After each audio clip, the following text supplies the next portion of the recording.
নমস্কাৰ আপুনি চাই আছে নিৰ্বাচন এক্সপ্ৰেছ মই জয়ন্ত মাধৱ গোস্বামী উজনিত ধাৰাবাহিকভাৱে নিৰ্বাচনী প্ৰচাৰ চলাইছে মুখ্যমন্ত্ৰী ডক্টৰ হিমন্ত বিশ্ব শৰ্মাই আজি জোৰহাট আৰু শিৱসাগৰত তিনিখনকৈ নিৰ্বাচনী সভাত অংশ ল'ব মুখ্যমন্ত্ৰীয়ে ইতিমধ্যে তিতাবৰত উপস্থিত হৈছে মুখ্যমন্ত্ৰী ডক্টৰ হিমন্ত বিশ্ব শৰ্মা তিতাবৰৰ বোকাহুলাৰ চাহ বাগিচাৰ খেলপথাৰত বিশাল জনসভাত অংশগ্ৰহণ মুখ্যমন্ত্ৰীৰ ইয়াৰ পিছতে মৰিয়নিৰ মেইবেলাৰ জনসভাত অংশগ্ৰহণ কৰিব আনহাতে বিয়লি নাজিৰাত মুখ্যমন্ত্ৰী গৰাকীয়ে ভাগ ল'ব আন এখন নিৰ্বাচনী সভাত জোৰহাট লোকসভা সমষ্টি বিজেপিৰ প্ৰাৰ্থী তপন গগৈৰ হৈ প্ৰচাৰ অভিযানত নামিছে মুখ্যমন্ত্ৰী ডক্টৰ হিমন্ত বিশ্ব শৰ্মা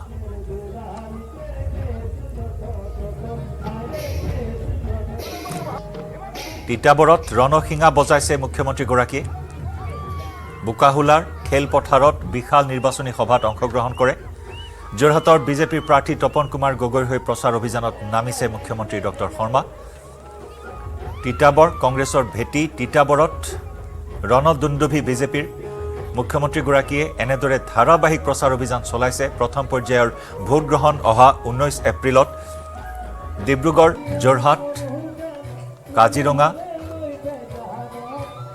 শোণিতপুৰকে ধৰি 5টা সমষ্টিত হ'ব প্ৰথম পৰ্যায়ৰ ভোট গ্ৰহণ আৰু তাৰ পূৰ্বে এয়া মুখ্যমন্ত্ৰী গৰাকীৰ জোৰদাৰ প্ৰচাৰ অভিযান এক উৎসৱমুখৰ পৰিৱেশৰ মাজত জনসমুদ্ৰৰ সৃষ্টি কৰি মুখ্যমন্ত্ৰী গৰাকীয়ে তিতাবৰত চলালে প্ৰচাৰ অভিযান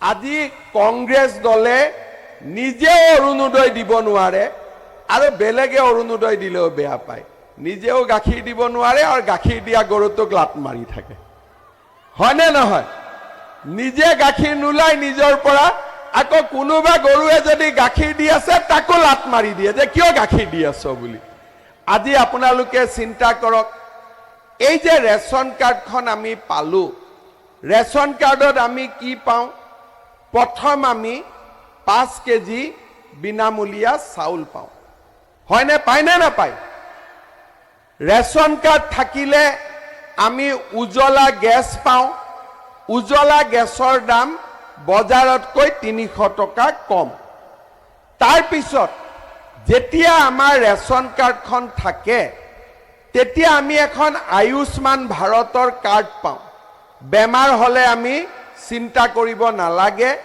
5 লাখ টকালৈকে আমি বিনামূলীয়া আমি মেডিকেল ট্ৰিটমেন্ট পাব পাৰো এতিয়া মই আপোনালোকক কি কলো যে ৰেচন কাৰ্ডখন থাকিলে আপোনালোকে অৰুণোদয়ও পাব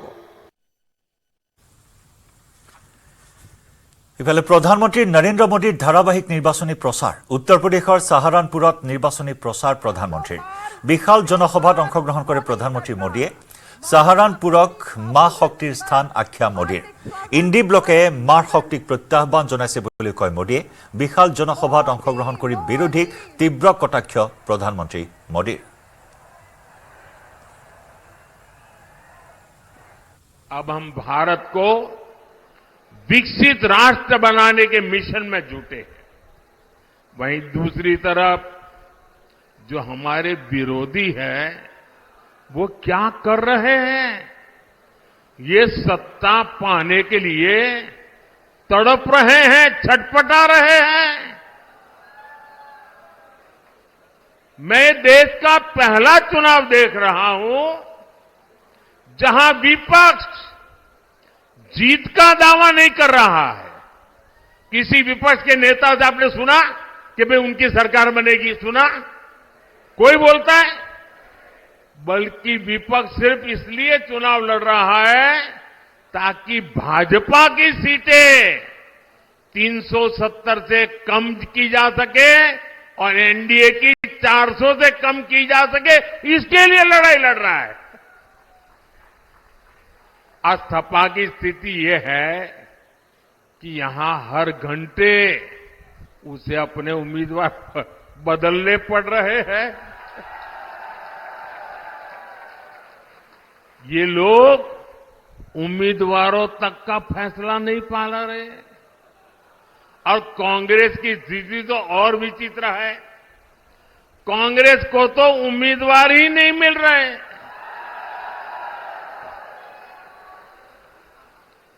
जिन सीटों को कांग्रेस अपना गढ़ मानती थी, वहां भी उसे उम्मीदवार उतारने की हिम्मत नहीं हो रही है।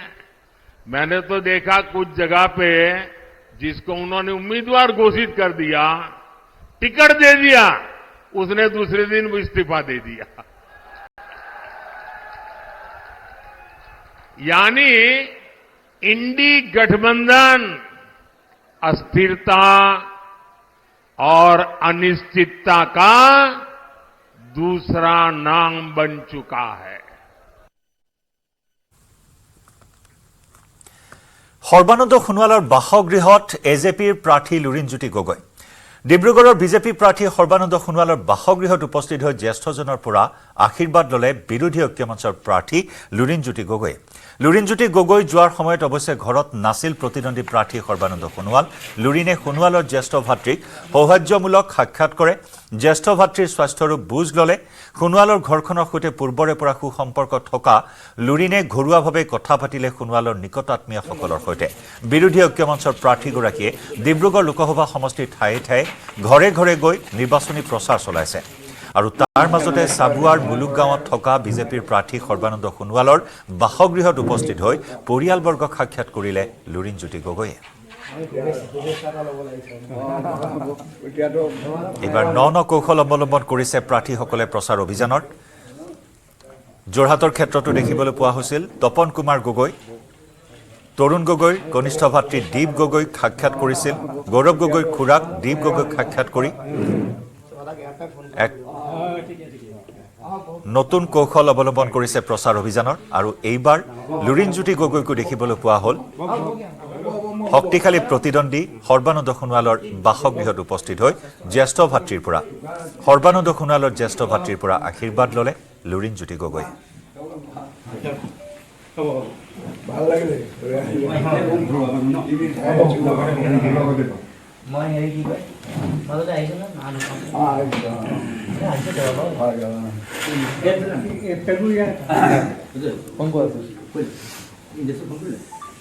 আপুনি একেবাৰে ডিব্ৰুগড় মানে ডিব্ৰুগড়ে থাকোঁ। হয় হয় বৰলাই বুলি নাথাকে এই তিনিচুকীয়া কেম্পেইনিং হ'লে তিনিচুকীয়া থাকোঁ, লাইব্ৰেৰীত থাকোঁ। নহ'লে ডিব্ৰুগড় হয়, ডিব্ৰুগড়ৰ পৰা ভাল মানে ডিব্ৰুগড়ৰ পৰা কানেক্টিভিটিটো ভাল হৈ গ'ল যে।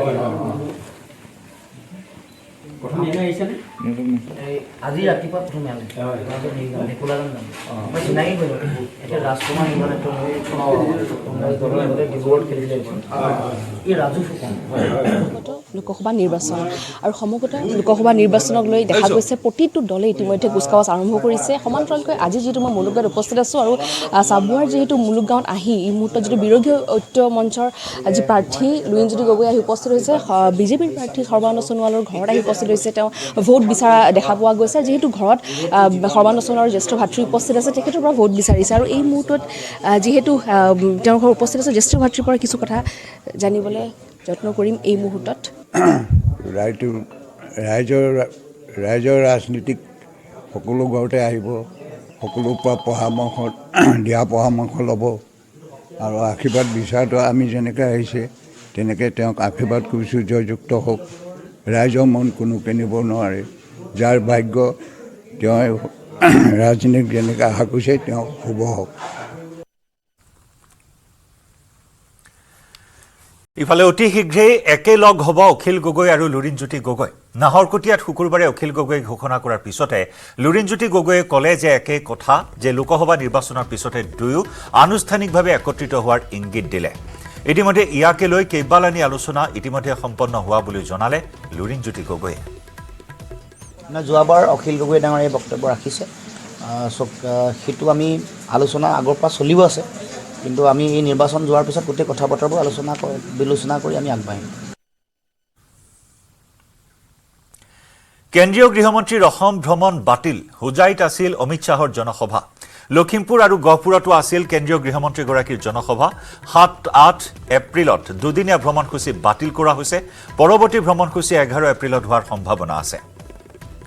হোজাই, লখিমপুৰ আৰু গহপুৰত বিজেপিৰ প্ৰাৰ্থীৰ হৈ প্ৰচাৰ অভিযানলৈ অহাৰ কথা আছিল ষ্টাৰ কেম্পেইনাৰ অমিত শ্বাহৰ, কিন্তু ৭-৮ এপ্ৰিলৰ দুদিনীয়া ভ্ৰমণসূচী বাতিল কৰা হৈছে আৰু তাৰ পৰৱৰ্তী ভ্ৰমণসূচী 11 এপ্ৰিলত নিৰ্ধাৰণ কৰা হৈছে। 11 এপ্ৰিলত আহিব পাৰে কেন্দ্ৰীয় গৃহমন্ত্ৰী অমিত শ্বাহ।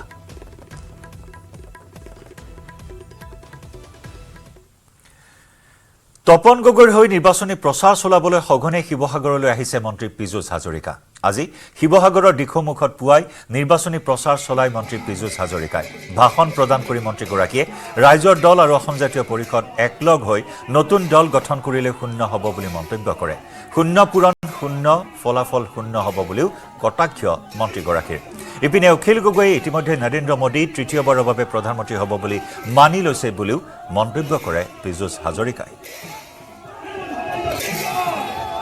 মন্ত্ৰী পীযুষ হাজৰিকাই আজি পুনৰ শিৱসাগৰত নিৰ্বাচনী প্ৰচাৰ চলাইছে। ইতিমধ্যে তেওঁ এখন প্ৰচাৰ সভাত অংশগ্ৰহণ উপস্থিত থাকি ভাষণ প্ৰদান কৰিলে। প্ৰথমে তেওঁ শ্বহীদ সাংবাদিক কমলা শইকীয়াৰ আৱক্ষ মূৰ্তিত তেওঁ বন্তি প্ৰজ্বলন তথা শ্ৰদ্ধাঞ্জলি জ্ঞাপন কৰে আৰু তাৰ পিছতে শিৱসাগৰৰ দিখৌমুখত ইয়াত এখন নিৰ্বাচনী প্ৰচাৰ সভাত অংশগ্ৰহণ কৰে। আৰু মই দেখুৱাইছোঁ এয়া মন্ত্ৰী পীযুষ হাজৰিকাই ইয়াত ইতিমধ্যে এখন প্ৰচাৰ সভাত অংশগ্ৰহণ কৰিলে। মই তেওঁৰ পৰা ভাষ্য ল'ম।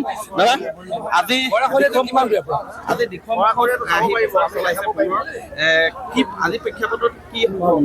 আজিৰ প্ৰেক্ষাপট এইটোৱে, তপন গগৈ ডাঙৰীয়া 2.5 লাখ ভোটৰ ব্যৱধানত জিকিব। আমি প্ৰথমে ভাবিছিলোঁ 1.5 লাখ, পাছত নিৰ্বাচন আৰম্ভ হ'ল, তাৰপাছত ভাবিলোঁ 2 লাখ। এতিয়া নিৰ্বাচনৰ প্ৰচাৰ তুংগত উঠিছে।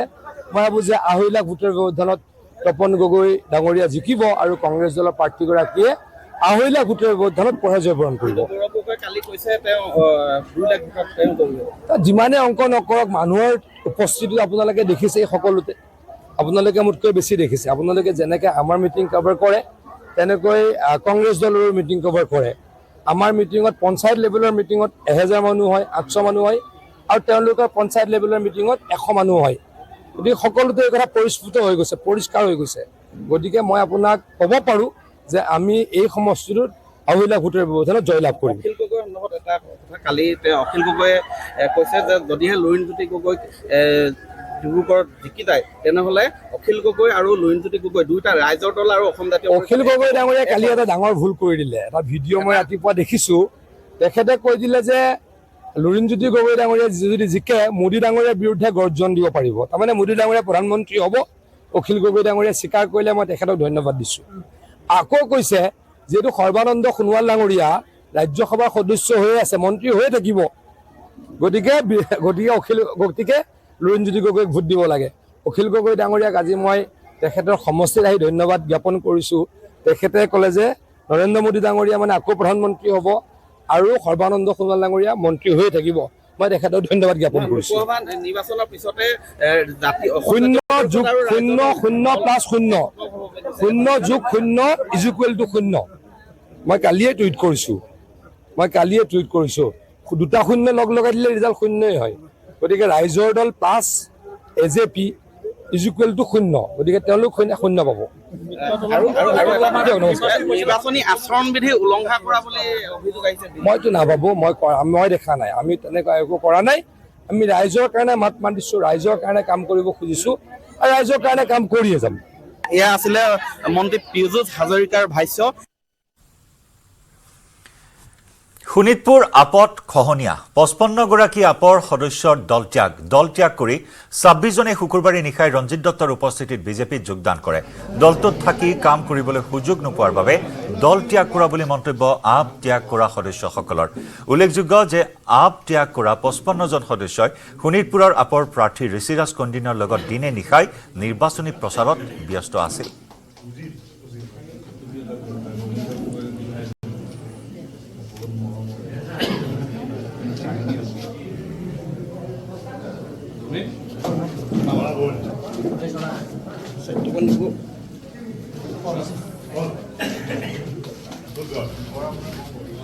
আপৰ তেওঁলোকৰ তেজপুৰ শোণিতপুৰ জিলা সমিতি যিটো তেওঁলোকৰ ইয়ত চেল আছে, যুৱ বাহিনী বুলি কয়, এই যুৱ বাহিনীৰ সভাপতি সম্পাদক প্ৰমুখ্যে তেওঁলোকৰ প্ৰায় 35জনতকৈ অধিক যুৱকে আজি ভাৰতীয় জনতা পাৰ্টীৰ নীতি আদৰ্শৰ প্ৰতি আকৃষ্ট হৈ তেওঁলোকে ভাৰতীয় জনতা পাৰ্টীত যোগদান কৰে। আৰু এজন প্ৰাক্তন ৱাৰ্ড সদস্য তেজপুৰ মিউনিচিপালিটি বৰ্ডৰ কংগ্ৰেছ দলৰ তেওঁ আজি ভাৰতীয় জনতা পাৰ্টীত যোগদান কৰিছে। এই সকল যুৱকে ভাৰতীয় জনতা পাৰ্টীত যোগদান কৰাৰ পিছত আমাৰ যি যুৱ বাহিনী আমাৰ যিটো আছে ভাৰতীয় জনতা যুৱ মৰ্চা অধিক শক্তিশালী হ'ব আৰু তেওঁলোকে অনাগত দিনত যুৱ মৰ্চা হৈ কাম কৰিব। ভাৰতীয় জনতা পাৰ্টীৰ এজন সাধাৰণ কাৰ্যকৰ্তা হিচাপে তেওঁলোকে পৰৱৰ্তী পৰ্যায়ত তেওঁলোকে দলৰ নীতি আদৰ্শৰ প্ৰতি যি সন্মান আছে সেই সন্মানেৰে তেওঁলোকে ভাৰতীয় জনতা পাৰ্টী কাম কাজ কৰিব। আমি কাম কৰিব ওলাই আহিছিলোঁ, কিন্তু আমি তাত সেই সুযোগ নাপালোঁ আৰু আশা কৰোঁ ইয়াত সুযোগটো পাম আৰু আজি তেখেতসকলৰ লগত কথা পাতি আমি আজি সুযোগটো পোৱা নিচিনা লাগিছে, সেইকাৰণে আমি ওলাই আহিছোঁ। মানে জিলাৰ যিমানখিনি আমাৰ মেম্বাৰ আছে সকলোখিনি ওলাই আহিছে। আজি 26জন আমাৰ সতীৰ্থই কোৱাৰ দৰে 26জনে জইন কৰিছে, কিন্তু আৰু বৰষুণৰ কাৰণে বহুত ল'ৰা আহিছিল, লগতে ছোৱালীও আহিছিল, যুৱতীও আহিছিল, তেখেতসকল গুচি মঙলদৈ জিলা বিজেপি কাৰ্যালয়ত 44 সংখ্যক প্ৰতিষ্ঠা দিৱস পালন। প্ৰতিষ্ঠা দিৱস অনুষ্ঠানত দৰং জিলাৰ 3 শতাধিক কংগ্ৰেছ BPF কৰ্মী, প্ৰাক্তন আৰক্ষী বিষয়া, কেইবাগৰাকী পঞ্চায়তৰ জনপ্ৰতিনিধিয়ে বিজেপিত যোগদান কৰে। অনুষ্ঠানত উপস্থিত থাকে চিপাঝাৰ সমষ্টিৰ বিধায়ক ডক্টৰ পৰমানন্দ ৰাজবংশী, জিলা বিজেপিৰ সভাপতি অমৰেন্দ্ৰ শৰ্মা, সংখ্যালঘু মৰ্চাৰ সভাপতি শান্তিয়াছ কুজুৰ, প্ৰাক্তন বিধায়ক গুৰুজ্যোতি দাস। আজি দেখিবলৈ পোৱা গৈছে দৰং জিলা বিজেপি কাৰ্যালয়ত যিহেতু প্ৰতিষ্ঠা দিৱস পালন কৰা হৈছে। প্ৰতিষ্ঠা দিৱসৰ কাৰ্যসূচীতে প্ৰায় শতাধিক কৰ্মী, বিভিন্ন দলৰ পৰা অহা শতাধিক কৰ্মীয়ে আজি যোগদান কৰিব বিজেপিত। আৰু যিহেতু প্ৰতিষ্ঠা দিৱস, আমি সাংসদ তথা দৰং দলৰ সমষ্টিৰ প্ৰাৰ্থীগৰাকীৰ কথা চেষ্টা কৰিম।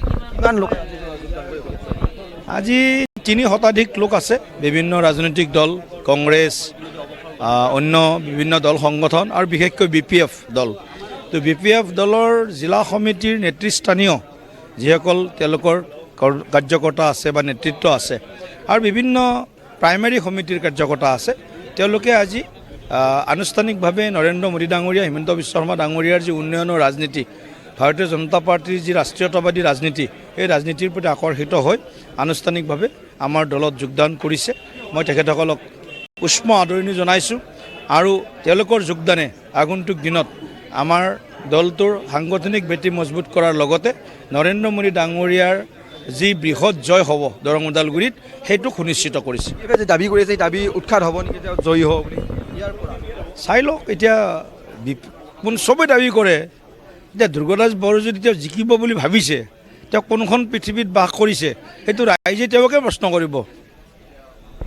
আছিলে দৰং ওদালগুৰি লোকসভা সমষ্টিৰ বিজেপি প্ৰাৰ্থী। আৰু যিহেতু আজি প্ৰতিষ্ঠা দিৱস পালন কৰা হৈছে দৰং জিলা বিজেপি কাৰ্যালয়, এই প্ৰতিষ্ঠা দিৱসৰ কাৰ্যসূচীতেই কেইবা শতাধিক লোকে যোগদান কৰিব বিজেপি, বিশেষকৈ BPFৰ পৰা অহা কেইবাগৰাকী দলীয় কৰ্মীয়ে আজি যোগদান কৰিব। এয়া দেখুৱাইছোঁ মঙলদৈ দৰং জিলা বিজেপি কাৰ্যালয়ৰ দৃশ্য। আৰু চিপাঝাৰৰ পৰাও বহু কংগ্ৰেছ কৰ্মী আজি যোগদান কৰিব। চিপাঝাৰৰ আটাইতকৈ গুৰুত্বপূৰ্ণ দিশ সেইটোৱে যে আমাৰ BPFৰ শক্তিশালী যিসকল নেতা আছিলে সেই নেতাসকলে যোগদান কৰিছে।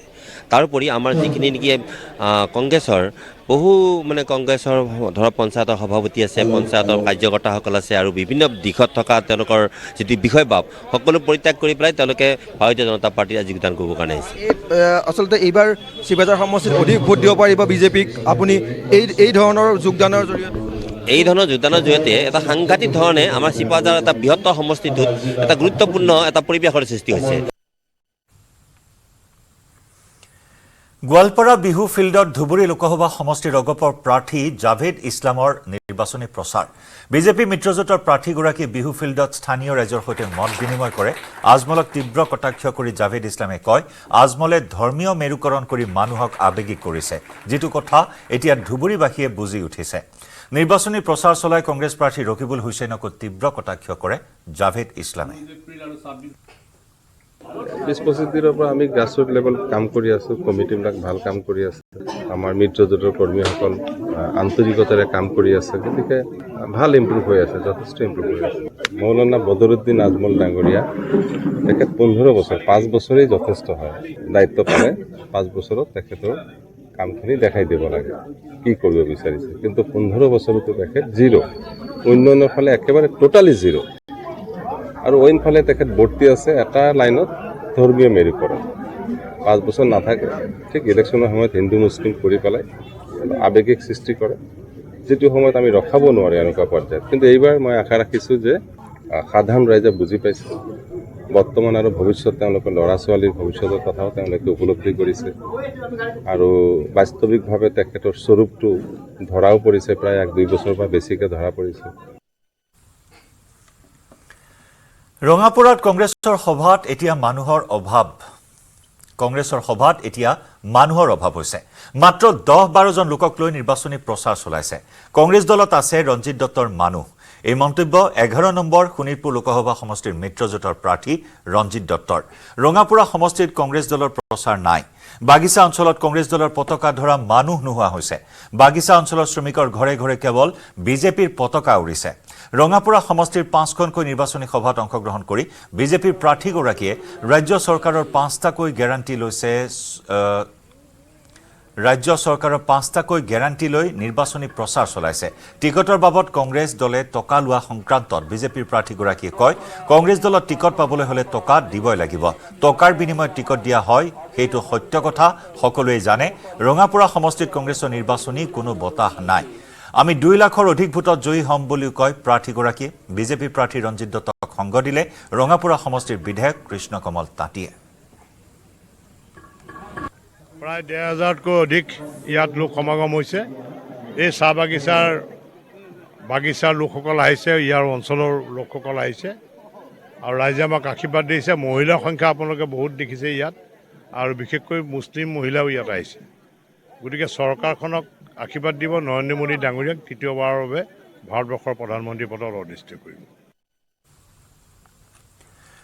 দেশত দুৰ্নীতি ৰোধ কৰিবলৈ দায়বদ্ধ বিজেপি চৰকাৰ দুজনকৈ মুখ্যমন্ত্ৰী কাৰাগাৰলৈ নিক্ষেপ কৰা সন্দৰ্ভত নেটৱৰ্ক 18ৰ সম্পাদক ৰাহুল যোশীৰ সৈতে হোৱা সাক্ষাৎকাৰত প্ৰতিৰক্ষা মন্ত্ৰী ৰাজনাথ সিঙে কয় যে দুৰ্নীতি উৎখাতৰ বাবে চৰকাৰে পদক্ষেপ গ্ৰহণ কৰিবই ইডি সিবিআইয়ে নিজৰ কাম কৰি আছে বুলি ব্যক্ত কৰি ৰাজনাথ সিঙে কয় যে বিৰোধীয়ে বুজা উচিত কিয় এনেকুৱা ঘটনা ঘটি আছে যদি দুৰ্নীতি কৰাই নাছিল তেনেহলে আদালতে তেওঁলোকক কিয় হকাহ দিয়া নাই বুলি প্ৰশ্ন কৰে প্ৰতিৰক্ষা মন্ত্ৰীগৰাকীয়ে लीडर राहुल गांधी कहते हैं कि आप लोग मैच फिक्सिंग करते हैं मोदी सरकार अगर ईडी सीबीआई और ईवीएम नहीं हो तो चुनाव नहीं जीत सकती इसको आप कैसे देखते हैं मैं ये कहता हूं कि ईडी सीबीआई के कारण हमारे ऊपर आरोप लगाया जा रहा है क्या करप्शन को रूट आउट करने के लिए किसी गवर्नमेंट को अपनी तरफ से प्रयास नहीं करना चाहिए दूसरी चीज कोर्ट में वह जाते हैं अदालत में जाते हैं और कहते हैं कि हमारे साथ नाइंसाफी हुई है हमारे साथ गलत हो रहा है लेकिन कोर्ट के द्वारा उनको रिलीफ नहीं मिल रही है आप स्वयं फैसला करिए कि कौन गलत है कौन सही है राजनाथ जी मैं इसी सवाल को आगे लेकर जाता हूं ईडी और सीबीआई पर विशेष इंटेलिजेंस एजेंसीज का जो इस्तेमाल हो रहा है ऑपोजिशन कह रही है वो सिर्फ ऑपोजिशन लीडर्स को हैरेस करने के लिए हो रहा है वो कहते हैं कि ज़्यादातर इसमें ऑपोजिशन लीडर्स को ही हैरेस किया जाता है यहाँ तक कि 2 मुख्यमंत्रियों को भी आपने जेल के सलाखों के पीछे भेज दिया है अपोजिशन का यह आरोप पूरी तरह से तथ्यों से परे है पूरी तरह से निराधार है एजेंसी अपना काम कर रही है करप्शन को हम रूट आउट करना चाहते हैं न रूट आउट हो तो कम से कम मिनिमाइज तो हम करना चाहते हैं हमारा यही एफर्ट है और उसके लिए एजेंसी यदि अपना काम कर रही हैं और लगता है विपक्ष को एजेंसी गलत काम कर रही हैं गलत तरीके से लोगों को फंसाया जा रहा है तो उसको लेकर वह कोर्ट भी जा रहे हैं तो कोर्ट से उनको जो रिलीफ मिलनी चाहिए वो क्यों नहीं रिलीफ मिल रही है क्या आप ये कह देंगे कि कोर्ट के ऊपर हम लोगों ने अपना प्रभाव जमा रखा है इस तरीके से बेबुनियाद निराधार आरोप लगाने की कोशिश नहीं करनी चाहिए अपने गिरेबान में झांक कर विपक्ष देखे क्यों ऐसा हो रहा है ऑपोजिशन का मानना यह है कहना यह है कि जो लीडर्स जो है पहले कांग्रेस में थे या कोई और पार्टी में थे जब वो दल बदल कर बीजेपी में आ गए ऐसे लीडर्स के खिलाफ जो है केसेस ड्रॉप कर दिए इनफैक्ट अभी एक न्यूज़पेपर ने एक बड़ी रिपोर्ट भी छापी थी उन्होंने कहा 25 लोगों ने जिन्होंने बीजेपी को ज्वाइन किया उसमें से 23 लोगों के या तो केस को ठंडे बस्ते में डाल दिया है और या 2 लोगों के तो खिलाफ केस को ड्रॉप भी कर दिया आप जानते हैं मैं किन लीडर्स की बात कर रहा हूं कोई इंक्वायरी चलती रहती है तो उसमें बहुत सारे ऐसे भी मामले होते हैं जिनमें कि उसमें जिसको क्या करने क्लोजर रिपोर्ट जी वह लगाने की आवश्यकता कभी पड़ती है एजेंसीज को ही पड़ती है ये जो उनके पास पूरे प्रमाण उपलब्ध नहीं हो पाते हैं तो कुछ केसों में किया होगा पर आप ये कह रहे हैं कि जो बड़े लीडर्स जो आपके साथ आए हैं अगर जरूरत पड़ेगी तो उनके अगेंस्ट केस खुले रहेंगे ये चलते रहेंगे एजेंसीज को जो अपना काम करना है एजेंसीज करती रहेंगी वो इंडिपेंडेंट बिल्कुल इंडिपेंडेंट है उनके ऊपर हम लोगों का कोई दबाव नहीं है सरकार का कोई दबाव नहीं और न हम दबाव डालेंगे जी राहुल गांधी और ऑपोजिशन वाइट वॉशिंग की बात करते रहते हैं कि ये सब जब जैसे ही दल बदल के बीजेपी के पास वापस जाते हैं तो केस ड्रॉप हो जाते हैं। देखिए, राहुल गांधी को सच्चाई को भी समझना चाहिए। उनकी भी सरकारें पहले रही हैं इस आज़ाद भारत में। शायद ही ऐसी कोई सरकार रही हो जिस सरकार के ऊपर, कांग्रेस की सरकार के ऊपर भ्रष्टाचार के आरोप न लगे हों। कांग्रेस अथवा यूपीए जी, जिस पर भ्रष्टाचार के आरोप न लगे हों। सरकारें तो ऐसी भी रही हैं जिसमें कि मंत्रियों पर लगे भ्रष्टाचार के आरोपों के कारण लोगों मंत्रियों को जेल की हवा खानी पड़ी है। जी। लेकिन 10 वर्षों का समय गुजर गया हमारी सरकार को काम करते हुए मोदी जी के नेतृत्व में। यही विपक्ष एक भी आरोप हमारी सरकार के ऊपर नहीं लगा पाया। जी। तो उनकी सरकारों में हमारी सरकारों में सबसे बड़ा अंतर यह है।